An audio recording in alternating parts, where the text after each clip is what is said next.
What's up everyone and welcome back to another video. My name is Ben Lee. I was lucky enough to be given a review key for the Ascent by the lovely dev team over at Neon Giant, and I've put about 30 hours into the game now and also finished the main story. So I will be bringing you my full review of this cyberpunk action shooter with RPG elements that features solo or up to 4-player co-op that's also described as a twin-stick shooter. The game is $29.99 US on Steam, but also comes on Game Pass for both Xbox and PC, which is definitely where I recommend getting it. So let's start with character creation, story and questing. Upon starting your game, you'll be greeted by a simplistic yet adequate character creator, allowing you to change things from your hairstyle and color to some basic clothes and colors for them, being male and female, as well as any of the predetermined tattoos, and then you are thrust into the slums to start your journey with a quick tutorial and pick up the basics. Moving to the story of the Ascent, it is about 10 to 15 hours if you just focus on the main story. However, it did pique my interest and keep me entertained as I played through and wanted to find out what happened to the Ascent group and why everything started to go into chaos. Obviously, you can extend your playtime as well if you pick up and do all the side quests. While I found the story to be enjoyable, it also wasn't spectacular, but it does do a good job at drip feeding you information as you go to keep you curious and wanting to progress to find out more. As well as that, the NPC's characters were varied and interesting with different personalities and were also fully voice acted along the main story quest, which was really nice. Side quests, on the other hand, were not voice acted and instead NPCs kind of mumble while giving you subtitles to read.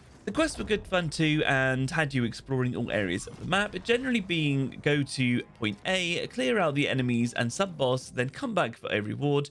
And with the combat being the obvious main focus of the game, this was absolutely fine with me and I did find myself enjoying them. For example, one of the quests had me clear out a pharmacy in search of some data, but I found myself wanting to explore it and had a blast pushing through the enemies and searching for extra loot in side rooms. And while the quests aren't particularly long, this gives you a nice sense of reward for your time and should appeal nicely to the casual gamer.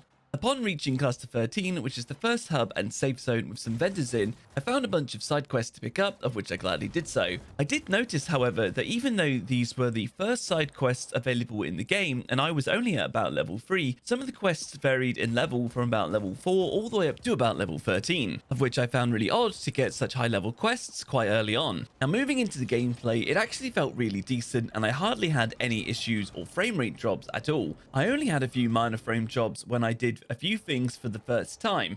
For example, like when I destroyed my first barrel or threw my first grenade, that seemed to give me frame drops for about 1 second, but after that everything ran really smoothly. I actually had no crashes whatsoever, and after playing a game like Outriders, this was actually very refreshing. Frame rates were also very high and performance was good even in hectic times with lots of explosions and shooting going on simultaneously. So it does feel very refined and polished that way. I actually only experienced one very minor bug as well during my playthrough, and that was when I had a quest marker point me slightly in the wrong direction to where I had just been, rather than where I needed to go. It was obvious when I looked at the map where I actually needed to go, but the quest guide did actually tell me to go the wrong way. I went there, I couldn't do anything, looked at the map, figured it out, and carried on. Other than that, guys, you should be in for a smooth ride when playing the game, which is actually really positive, and a really good thing for me to be able to actually say.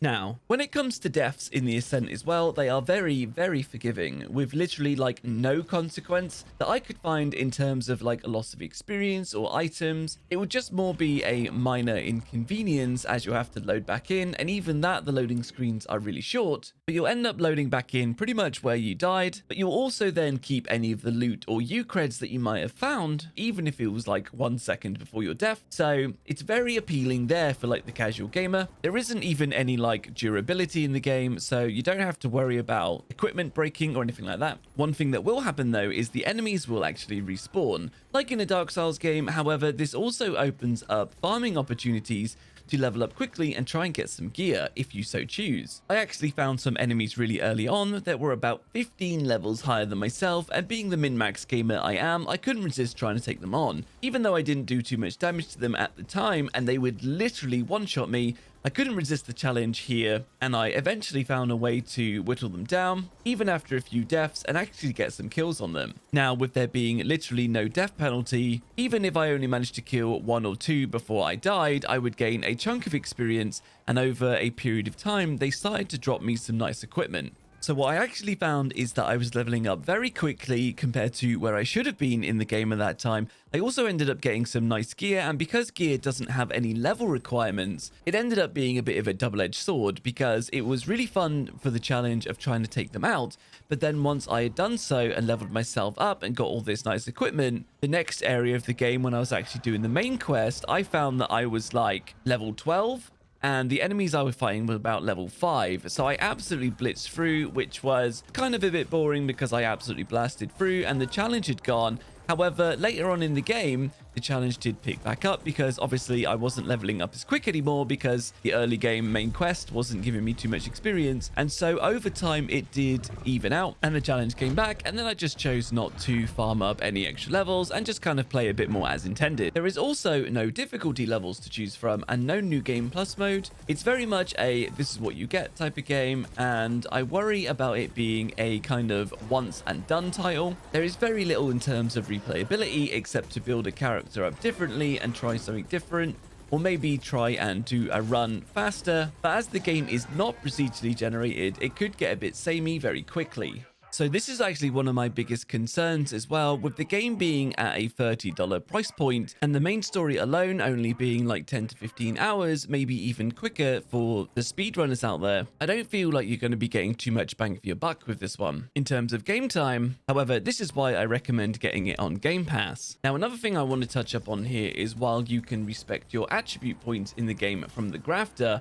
it is very expensive and unfortunately scales quite highly in price as well when you level. And this limits your ability to be able to change up your build significantly to the point where in the run that I did, I actually didn't do it at all. So for me, this would be something I would love to see them change and make cheaper. Now, another thing they had in the game was bounties. And this was a really nice touch for the game. Although the rewards always seem to be the same, bounties would pop up randomly and sometimes you'd even get like 2 in the same place. And it was really nice to just have this kind of dynamic event going along where you would be just killing some enemies as normal and then bam, there's a bounty to be able to kill. And you'd know there would be a bounty because the AI companion would pop up and say that they have a bounty on them, but also as well as that, they would have a name over their health bar. And I actually found myself getting a bit excited every time I found a bounty. It was just a nice mechanic in the game and a nice positive experience. The other thing is, well, while the game does introduce you to taxis to be able to fast travel around the map, which I actually used quite a bit, for the cost of 1,000 U creds from almost anywhere in the world as long as you're not in combat. There are also some metro stations to be able to fast travel around. I found the lack of a sprint button in the game to be quite frustrating at times. There are a number of areas that I just wanted to run through quickly, especially if I had been there before and there were no enemies to fight and I just wanted to get from A to B. And because of having no sprint, I had to just run there like slowly, and there's a few times where you run through the same bit and I was a bit frustrated. So a sprint feature would have been nice, but unfortunately it's not in the game. Moving on to the camera, the game features a dynamic top-down camera that changes angles depending on where you are in the world. While this is a nice touch in some areas, in others not so much, and can cut off your line of sight significantly in some situations. Most of the time though, it does a good job, so I wouldn't worry about this too much, but you might have the occasional like, oh, I wish I could see their moment. So moving into the combat, and this is where the obvious focus of the game is. For a twin stick shooter, the game implements a number of cool mechanics such as tactical items, such as grenades or healing items or mechs, as well as abilities, and also a shoot high and low system with crouching that allows you to duck and hide behind cover. There is also no ammo in the game, just varying magazine sizes, so you'll have to reload there, but it makes the game more casual friendly, allowing you to shoot as much as you like. And your tactical item will also charge up as you do damage and kill enemies, and you can also buff the rate of this charge up through the tactical sense skill. So it's really nice to not have to worry about ammo at all. And on the subject of cover, it's very important in this game and pretty much mandatory in some areas to take cover if you don't want to die very quickly. Being able to duck down and shoot over cover is a nice touch, and enemies running to flank you or rockets that can go over walls and explode at your feet will keep you on your toes and engaged during combat. Dodging is also important in the game and is also very responsive, and while you can't run through enemies, you can dodge through them in case you get overrun, making combat flow nicely. When it comes to your abilities or augments, you can have 2 equipped at the same time, and these can be changed on the fly or by a grafter. However, if you choose to change them yourself, it will completely drain your energy bar and you'll have to wait for it to recharge before you can use any of these augments. There are a number to choose from, and they are all tied to an attribute such as cybernetics or frame, which buff them significantly once you've put a lot of points into them. I do recommend, if you want to buff cybernetics, for example, to put a lot of your skill points into this without spreading your points around too much,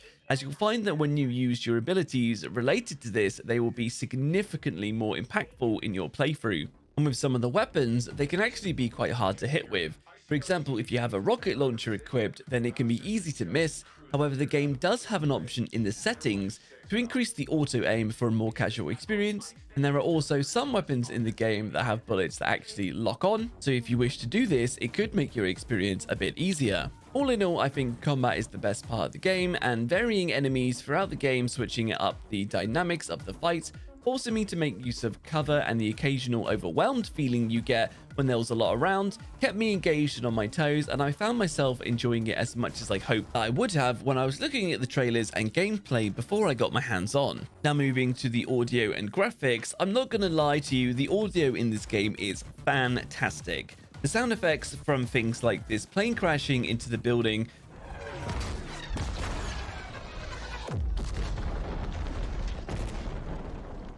two different sounds that the guns make, and the grenades going off,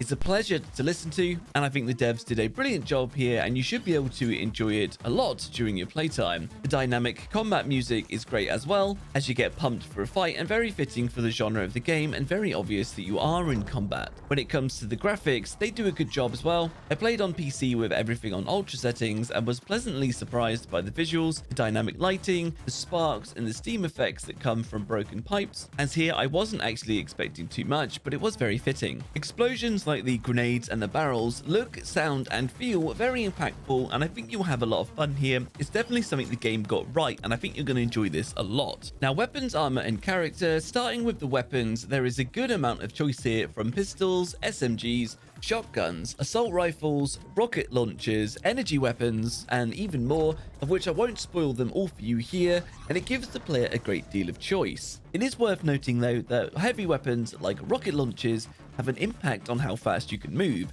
However, you can put points into the balance stat to allow you to be able to move faster with heavy weapons. When it comes to the armor, I actually found this to be less than impactful and wasn't overly impressed here. While the defense stats definitely make a difference to your survivability, there are different resistances each piece of armor gives, of which, if I'm being honest, I completely ignored and just went for a piece that had generally okay stats across the board, as some were quite specialized, and this worked for me just fine. So in my experience, it's a bit of a waste of mechanic to have all these different resistances in the game when you can kind of just ignore them. I never once in the game felt like I had to specialize in some kind of resistance to either beat a boss or get through an area. And with this, the vendors throughout the world gain more weapons, armors, mods, and augments that you can purchase as you progress through the game, as well as enemies having a random chance to drop gear when you kill them. And when you level up, you'll be given free attribute points to be able to put into your character to be able to build them in any way you want. And as well as this, you'll be able to find attribute points around the world as you explore. They have a purple glow, and it's a good reason to actually go exploring. But this brings me to my last point: loot. There is no shortage of loot in the game, and even just opening your map, you'll be able to see loot such as the skill points on the map presented by the loot icon. You won't know what the loot is until you get there, but there is definitely a lot around, and I found myself checking the map regularly to see if I was close to any as I was progressing through the game, and I actually quite like this. So overall, I think the game is definitely worth a play if you're after a more casual gaming experience and like the cyberpunk feel. However, I highly recommend getting the game on Game Pass and not paying the full $30 US. And I only say that because of the lack of replayability when compared to other games. But I had a very pleasant experience playing the game with hardly any bugs. It felt really nice, it sounded really good and impactful, and genuinely had a really nice time playing it. But I want to thank you guys for watching this, and let me know down in the comments what you think of the game, and if you're going to get it or if you're not, because I really want to know. And remember guys, if you like the video, give it a like and consider subscribing. And most importantly, turn on the notification bell to stay up to date with my latest videos for my tips, tricks, guides, reviews, and much more, as well as the fact that I stream right here on YouTube. So if you fancy checking me out there, check out the channel. I generally stream about 4 to 5 times a week. I also want to take this chance to invite you guys to join our fantastic Discord community with over 900 amazing gamers in there now. You'll be able to use the Discord to find groups if you want to play this one co-op, as well as make use of all the free voice channels and things in there, or just chat away with like-minded gamers. And with that, guys, I hope you've at least learned something in the video, and I also hope you have a very nice day. And until the next one, see you now.